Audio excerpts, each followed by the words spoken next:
C, we recognize violence as a problem within the community, and we recognize Generation Chosen as strong soldiers to stand beside in this ongoing fight. At Generation Chosen, where we try to anchor minds, we recognize that quelling violence requires wraparound supports and longitudinal thinking, which is why we partner with C. The result of adequate funding is access to resources.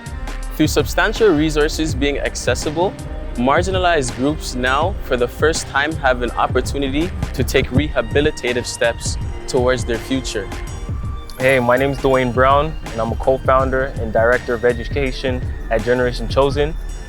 Now, Generation Chosen is a nonprofit organization that services youth 14 to 24 in the Jane and Finch community.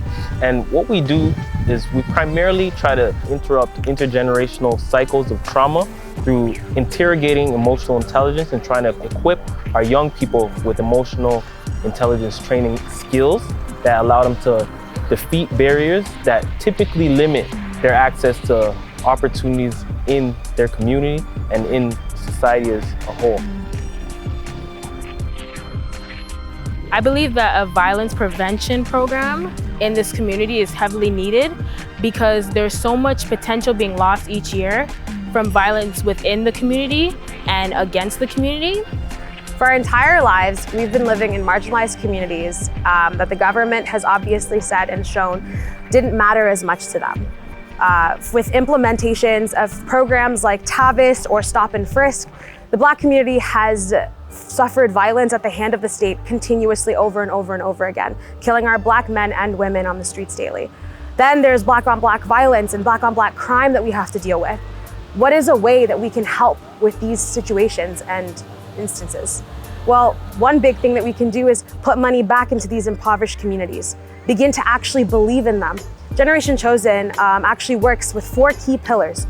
We believe that we need to teach people mental health maintenance. We need to be able to talk about emotional intelligence. We need to be able to talk about education and really being able to build ourselves up from the ground up. And then a really important one, civic engagement. Being able to engage with the government that makes legislation that holds us down or builds us up. It's our choice to take care of our future. And the only way we do that is by investing in it. Invest in anti-violence prevention programs, because at the end of the day, if we stop fighting one another and begin to fund one another instead, we'll see a brighter tomorrow. So it is important to have programs that focus on helping youth that have felt that they have been forgotten or left behind by institutions that are supposed to take care of them. And by doing this, youth tend to sometimes look other places for that love. So with programs like these that help them see where they can put their energy into their passion, but also relate to institutions that love and care for them, they can not be what society seems as deviant or, the outsiders. Our kids are dying. To go to these funerals and have people have their lives cut short due to the violence, it's heartbreaking. To see guardians, parents, elders burying our youth, it's a lot. How many more bodies do we need until we stop before it starts? Many of us feel like we're drowning in the trauma, and violence is just one of those other forms of trauma. And it's hard to negotiate, it's hard to rationalize. There's not often words to describe some of the anger, the rage, the questions that we experience as we go through life. The anti-Black racism is typically the culprit of the trauma that is enacted upon our bodies. So, 2006, when I was 15, my brother was murdered. The only reason why I'm sharing this is because today is a commemoration for me. I celebrate his life and death because today's his birthday. And I always work through different emotions. And in many respects, without my brother, he was a person I looked up to. I wanted to be exactly like him. Charismatic, hilarious, a ladies' man, smart. I wanted to be just like him, Jermaine Brown. Jermaine Brown. We decided to take our young people out to go paintballing, just so they can relieve some stress and tension. And so we decided as a group to split each other up with 10 participants each. And in my van, I had about 8, so a bit less. And so I thought I was gonna be fine. I could avoid all traffic laws, any issues that came my way, it'll be good. But we had to pick up one of the young people at the McDonald's at Jane and Finch.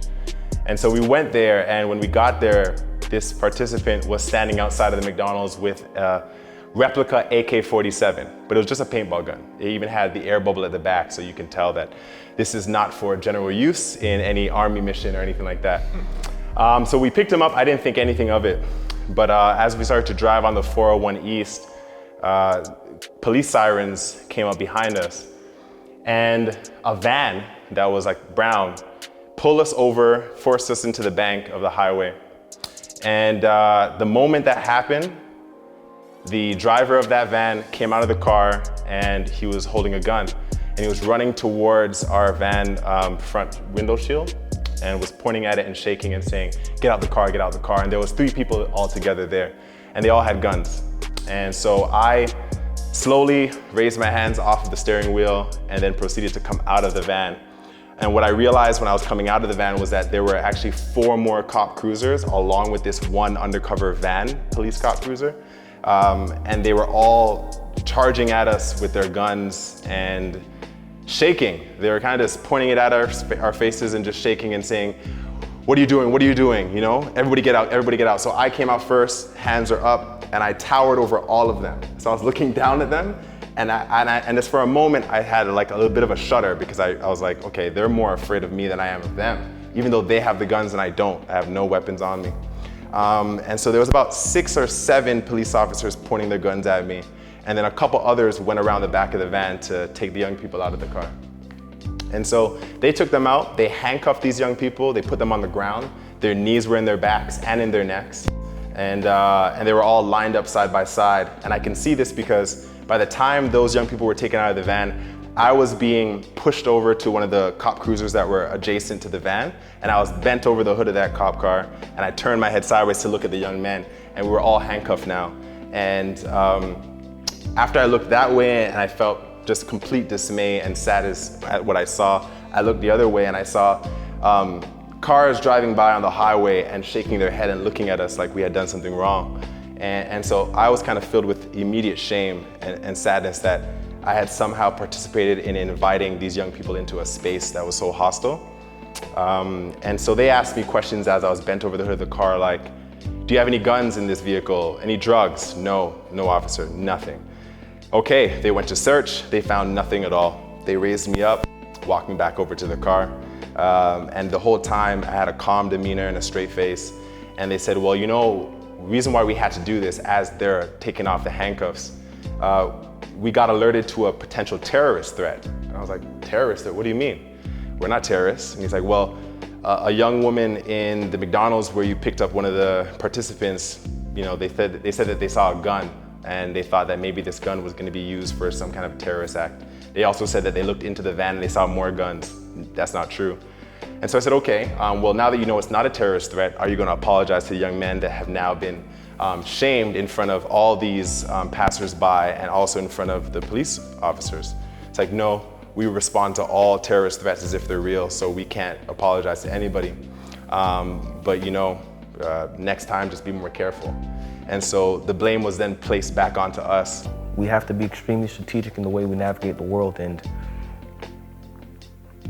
violence is always at the other side, a possibility. It's always a possibility at the other side of our decisions. So once again, the work that I did or that I do is to demonstrate that we have to be alchemists with each and every one of our decisions. Project Alchemy is all about this. It's all about being able to take that baser metal or that baser instinct, that rawness within you, that talent, that ore, and refining it. Being able to code switch, being able to captivate hearts, demonstrating love, spreading love. It's all about that. Second chances, seeing the humanity in people. Your decisions don't define you. Your decisions can define the outcome for the lives of many people. My job at that moment driving towards the paintball space was that I had to show them that you can't overreact in situations like this. You have to try your best to be calm, cool, and collected because the individuals pointing guns at you are typically more afraid than you are of them. I thought, how could I continue to market a different pathway, a different way of being, if they thought, well, here's this person that did something different than we all thought we could do, but he's still being subjected to the same treatment. And so that thought still stays with me today, and there's nothing that's going to be able to erase it. Many are called, few are chosen, and the violence.